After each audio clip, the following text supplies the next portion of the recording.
All right then. Well, I'm going to go ahead and post this one. I do have a small recap video to post. We had a busy couple weeks. Didn't get a whole lot of footage of planting. Some, it's in there. But the tractor. The reason for this video is we've developed a very poor running condition. It's not the engine, like the engines sound mechanically. And I guess I'm going to go ahead and start and show you what it does.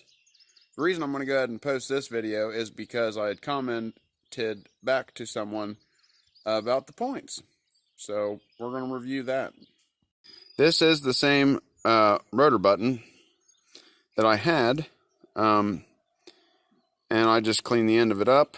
I did not replace it because the new rotor button, it's obviously newer, you know. It did run very short time because it doesn't fit on here good, and I had to like really cram it on, and I don't like that. It should sit where its home position is, because it has a step in there that sits on that step. So anyways, just rotor button. That one's not all burnt up. Tisco. These are Tisco parts, or what used to be Tisco. I don't know. I got them from Rural King. I also wasn't super satisfied with the alignment of the point contacts, so I made some adjustments to this piece and got that lined up. New points, new condenser, you know, whatever, and it still does that. And to be completely honest, it actually runs worse with the new points, which makes no sense to me. But I think I had said a minute ago, back to the spark plug video, I put these super cold plugs in, and they're segregated for reasons out of my control. I liked the dark ones more than the light ones, but I think I'm going to go ahead and put the light plugs back in it, and we will look at these plugs, because I think what's happened is even just in the idle time maybe of going back and forth from the field, the plugs have sooted up. The other thing that would explain it running worse with new points is this wear pad is, well, it's worn significantly shorter than the new one. Point gap, anytime you're doing points, you should check your timing. So I believe that I need to double check the timing with a timing light here in a bit. But I'm going to go ahead and change these plugs out anyways, because this disc mower is only 4 blades. It's not very big. And even before we fixed the cylinder head and stuff, I mean, this tractor didn't have any problems with that disc mower. So let's pull the plugs out and we'll go from there, I guess. All right, well, I went and got our 3116s, which are in the 373 box. And these are new. Sorry. Oh, no, they're not new. I think I broke the tractor in with them. That was it. And that, yeah, they, whatever. Probably should clean them up, but we're not going to. I'm just going to stick them in there.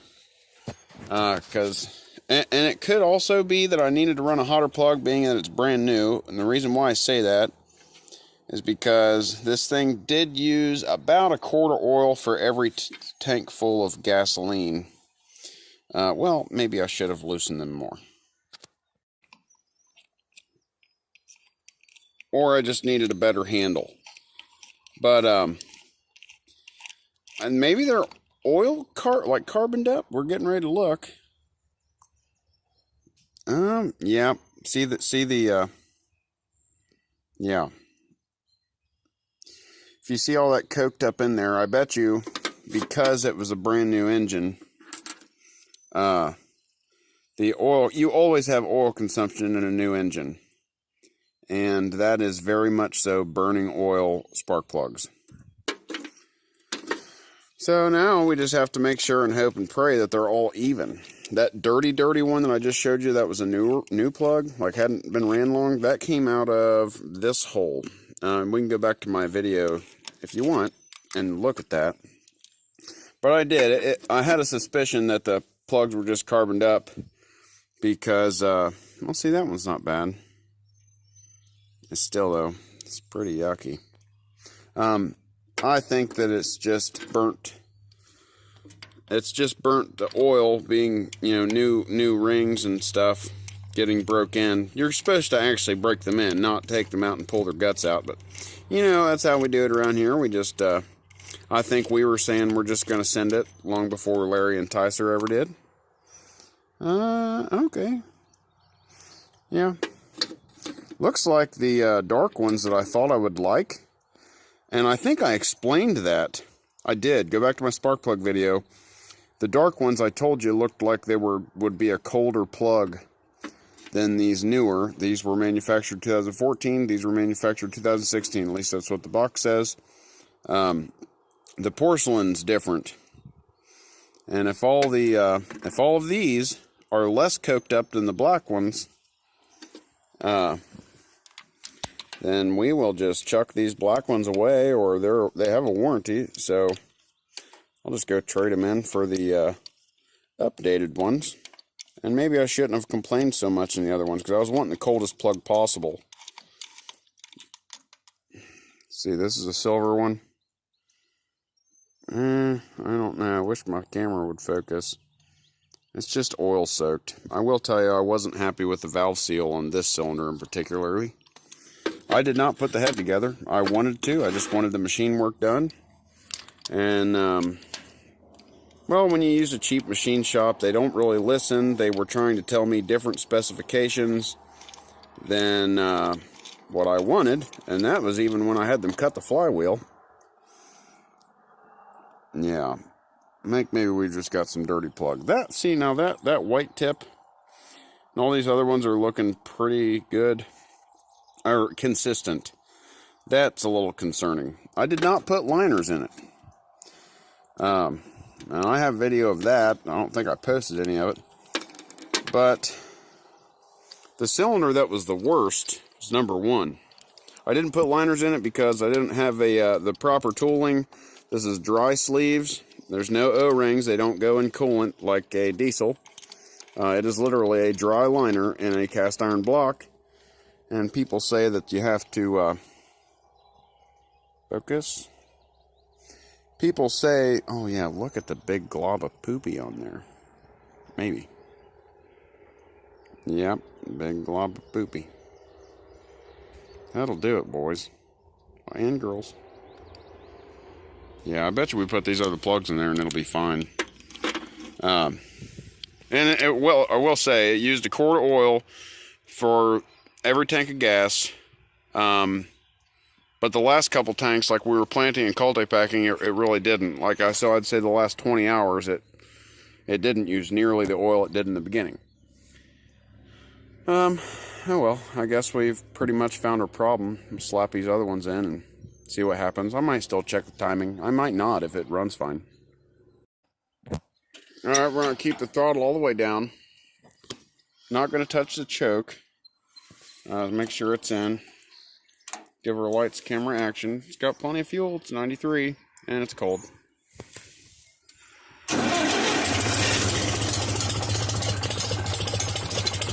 Well, certainly still has that weird low idle. That can be adjusted out of it. Does it rev up? No. But that could be because it's idling so low that it doesn't want to touch the, doesn't want to get started on the high side of the carburetor.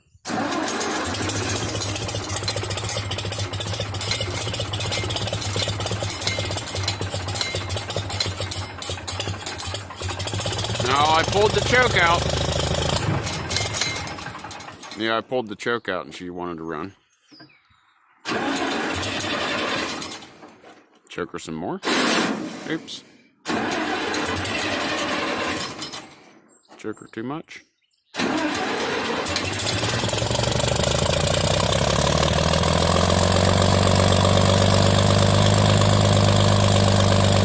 Pushing the choke in.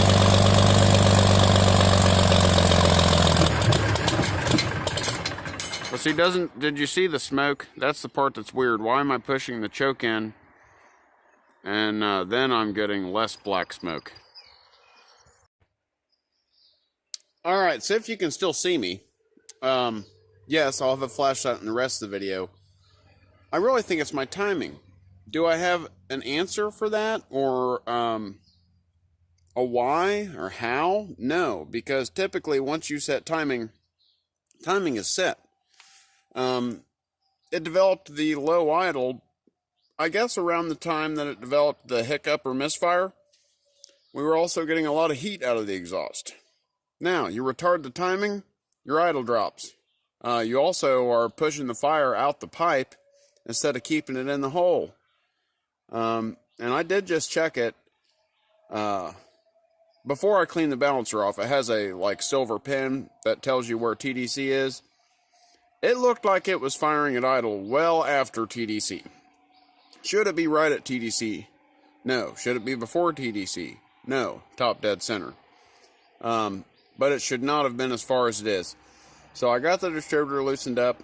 I took a piece of sandpaper, went around the balancer, dampener, whichever you want to call it. And then I brake cleaned it off so I could see it real good, and I marked my 17 degrees.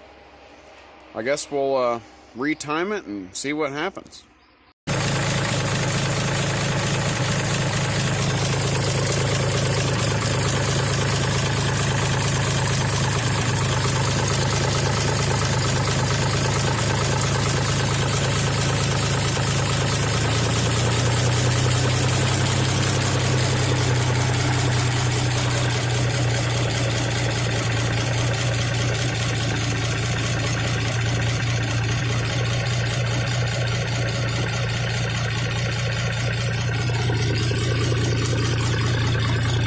I guess I should note that we're going to have to actually time it wide open. So I don't know if the camera's picking up the timing flashes or not, or what I'm seeing, but at least I'm showing you what I'm doing. You saw that, just that turn a little bit though, idled it up a lot. Oh.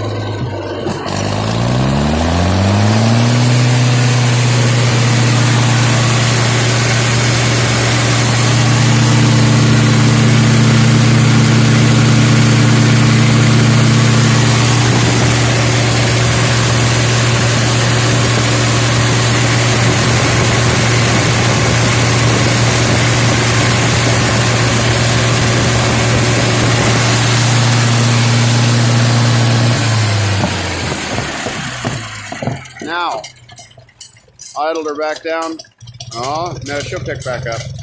For the sake of the video, I'm going to show you in the last about 30 seconds where the line was, and it is visible in the video. That line marks my 17 degrees, and I'm not to that. Did my advance somehow free up or something during the use? I'm really not sure. Did I get a tree or whack that thing? I don't know. It was pretty tight. I loosened it and still had to, you saw me pull on the oil filter. I didn't want to jerk it around a bunch. But this part I'm going to need both hands for.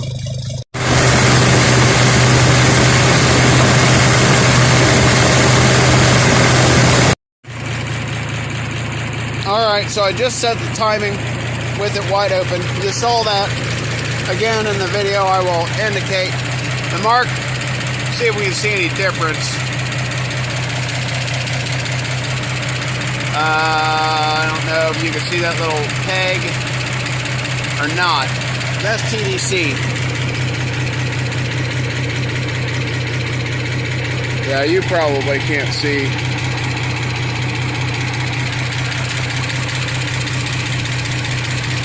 Anyways, let's go up and see how she revs out. How about that? I think that was our problem, whether the advance loosened up or what. It is idling up a lot better. Should just be able to just whack her open. Yes. Success.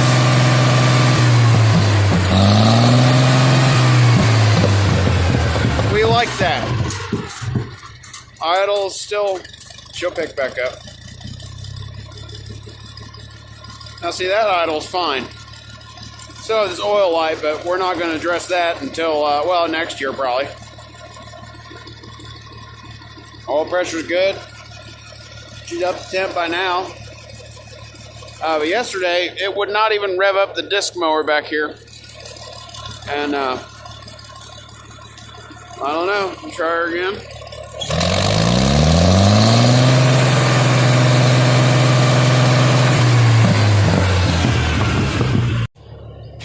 So maybe it was a combination of changing the points, but the low idle and the skipping and hiccuping, that started a while back. I can't tell you when I was actually physically touching that distributor where that drive cable is, you see. I remember when I initially timed it, I thought, oh, I don't really like that kink. But if you've ever worked on these, there's only one way to set the distributor in, kinda. And there was no way to knock it back a tooth or whatever and achieve my goals of my 17 degrees. So when I was retiming it, I again felt that, I don't really like the way it kinks that cable. I don't know. But it's possible that the retarded timing, yes, we say retarded when we're talking ignition, the retarded timing, late timing, maybe that's why those plugs looked like that. You know, if the fire is going out the pipe, instead of burning the debris off of the spark plugs, very possible. Anyways, I'll leave it to your thoughts. You can comment and tell me what I did wrong, because I honestly have never seen timing move that much. It was a lot, like 15 degrees. Like, no wonder it was running the way it was. Also, I did just put new points in it, but that only made it worse. Whatever. We'll see you in the next one.